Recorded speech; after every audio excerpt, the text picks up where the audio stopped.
everybody, and welcome to the second installment of Dining In with Adrian. I'm your personal chef and host of this channel, Adrian. Well, ladies and gentlemen, today what we're going to be doing is making chicken leg quarters inside of our Power Pressure Cooker XL. Yes, I love this vessel, I truly do, and these leg quarters are going to come out delicious. But before we get started, I'm sure you're asking, leg quarters. Why leg quarters? And how is that Tex-Mex food and not so much more a staple of barbecue food everywhere? Well, to be honest with you, the answer comes from the power of the achiote paste and cumin and the flavor enhancement that those provide our leg quarters. Chicken leg quarters have always been a fail-safe to safeguard against any delayed or lost dinner plans at my house.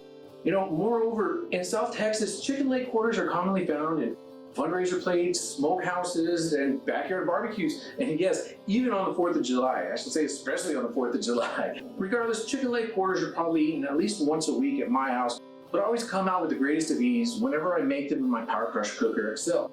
You know, other than my selected seasonings, there really isn't much rocket science required to manufacture table-ready, delicious chicken leg quarters in no time.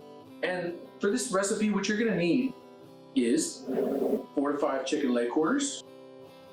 You'll also be needing half a teaspoon of garlic salt, half a teaspoon of ground cumin, half a teaspoon of ground oregano, 1 teaspoon of lemon pepper, which is optional but not used today, 1 tablespoon of brown sugar, 1.5 tablespoons of smoked paprika, 1.5 tablespoons of seasoned salt, 1.5 tablespoons of achiote paste, which is also known as ground oregano. So hopefully I said that right, and this meal is going to be ready in about 30 minutes. So let's get to cracking. Now, to begin cooking our chicken leg quarters, what I like to do personally is combine all of our seasons together in just one bowl. That makes it a lot easier, you know, to mix around, combine together, and also just to layer an even nice amount on all of our chicken at the same time. So today what I'm going to be doing is placing all of our seasoning inside this little guy, mixing it up, and then dropping it on the chicken. So first step, what we have to do is grab all of our seasonings, and we're just going to start putting them inside. Try not to spill as much as I did because, you know, you really are going to need all of your seasonings.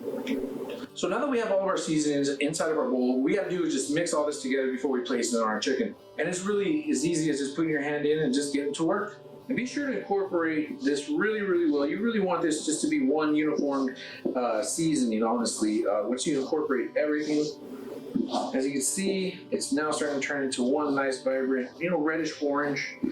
Once we really get everything in there, and you really don't want, you know, just one piece of chicken to taste like too much cumin or too much, you know, garlic salt, too much smoked paprika, and you don't get enough of, you know, any of the other flavors at all. So this is really why I like doing this. It creates a way better flavor composition, better flavor profile, and it evenly distributes all of those spices right where you need them, on top of the chicken, on every single bite.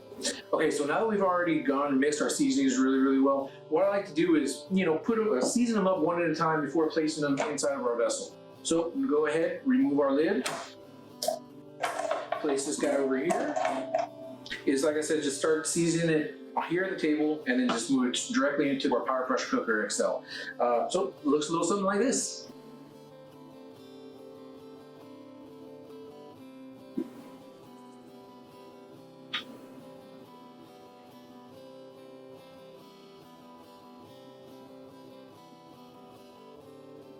And you really are going to want to get the chicken seasoned up on both sides, as you know, you're not going to want to bite it just on one side of the chicken and then have a flat taste with just the achiote paste. Lucky for me, I forgot to mention this earlier, but I ended up using some leg quarters from my local supermarket, which already has the achiote paste already pre-seasoned on these chickens. That's why they're red.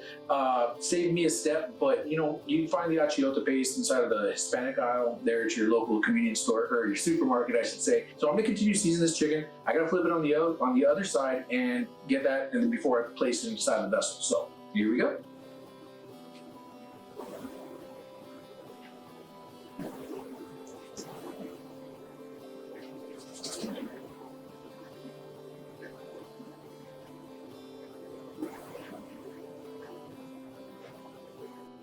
Now, whenever you're cooking your leg quarters, I like to cook mine personally with them standing like this, with the flat part of the chicken just to be on the bottom part of our vessel. I feel that this helps them cook a little bit faster, quicker, and more evenly. So I'm gonna keep on seasoning this, and stick around because I'm about to turn this bad boy on and we're gonna let her get going.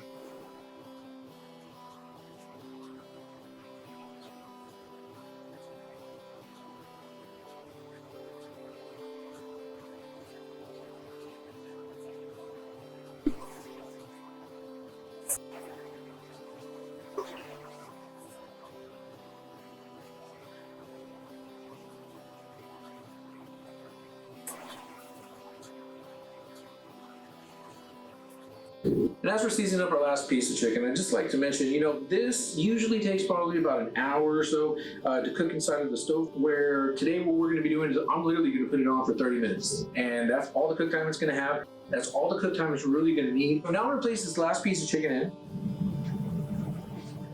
And I'm going to rearrange my chicken to be standing up the way that I had described it a little bit earlier to you guys, with the backbone or that thigh bone just resting flat on the vessel, and they're going to be standing up. And let me go ahead and show you guys exactly what I'm talking about right here.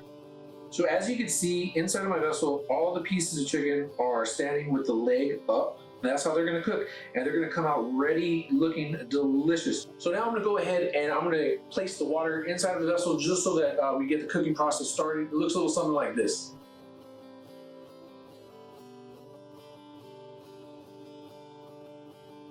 And as I just mentioned, dropping the water inside is going to allow the chicken to cook properly, because the unit itself uses steam, and how else are you going to produce steam without any water? So as the vessel itself heats up, the steam is going to go ahead and cook this chicken at a much higher temperature, which is going to allow us to heat this chicken in far less time than the amount of time it requires us to cook it inside of the oven. So now that our chicken is inside of our vessel, what we're going to go ahead and do is put our lid on top. We already got the water inside, which means that it's going to be able to cook. We're going to be able to get that steam on there properly. Lock in our vessel.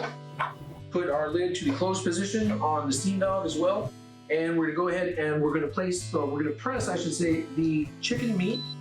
And we're going to go ahead and put it all the way to wild well, but we're going to go and select the timer and move it up to the 30-minute mark. So as this guy starts preparing itself, getting ready, builds up the pressure, now I've got time to go ahead and wash the dishes like I did on the previous video, and I'm gonna walk my dog. So I'll see you guys in 30 minutes, and you guys are gonna have basically fall off the bone ready chicken.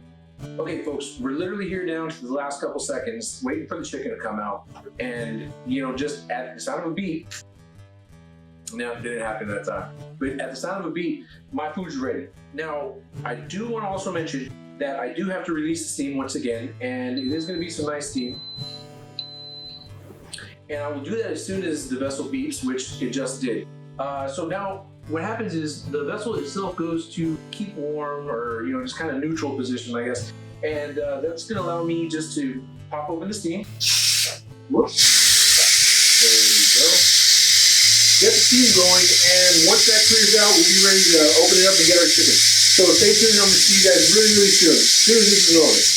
Okay folks, as I mentioned, the steam is leaving the vessel, and we're not going to be able to open it up yet. That's a great safety feature that the Power Pressure Cooker XL has, is that it will not release until all the steam is safely out. And you'll know it's safely out as soon as this pin drops. It's actually this little guy right over here, and you'll hear it's going to be a slight little as soon as that drops, then we'll be able to open it up and take a look at our chicken. So let's just wait for that to happen. And any second now.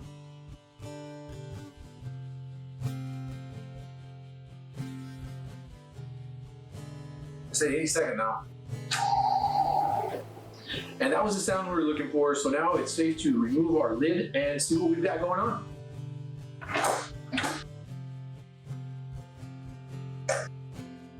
Look at that.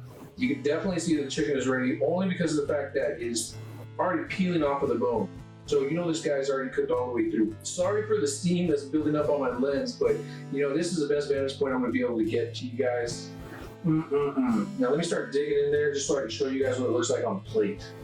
And as you can see from this beautiful little piece right here, the chicken is already coming off the bone. I mean, it's probably a little hard for you guys to see, but this little white part right there is the bone, and oh my goodness gracious, it is looking wonderful. Let me get it on here for a little presentation. Because if you're using tongs, you got to. Who doesn't do that, right? It's like when you're using a spatula, you always gotta make sure it's ready, or at least cleaned off. So here you have it, folks. I've got beautiful chicken that was cooked in 30 minutes. Tex-Mex style, Southern Texas recipe that I've had in my household for many years already. No one's ever complained about this chicken. Everyone loves it. And I always get a lot of recommendations on people saying, hey Adrian, when are you gonna make your chicken? It looks wonderful. Let's dig in. This chicken is totally cooked through 100%. All it took was 30 minutes. You might be able to get away with a little bit less time, but I really wouldn't risk it, okay? It's basically fall off the bone, but let's see. The proof is always in the pudding. That's where it's at, folks.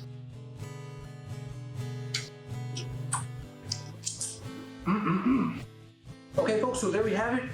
Wonderful chicken leg quarters cooked in under 30 minutes. Thank you for tuning in to this episode of Dining In with Adrian. Be sure to hit the like, subscribe button. Also, feel free to leave a comment, any suggestions, any recommendations on any other recipes. I always love experimenting and I always love hearing feedback and also getting different points of view. So feel free to be active within the community. And that was another episode of Dining In with Adrian. Look forward to seeing you guys on the next episode.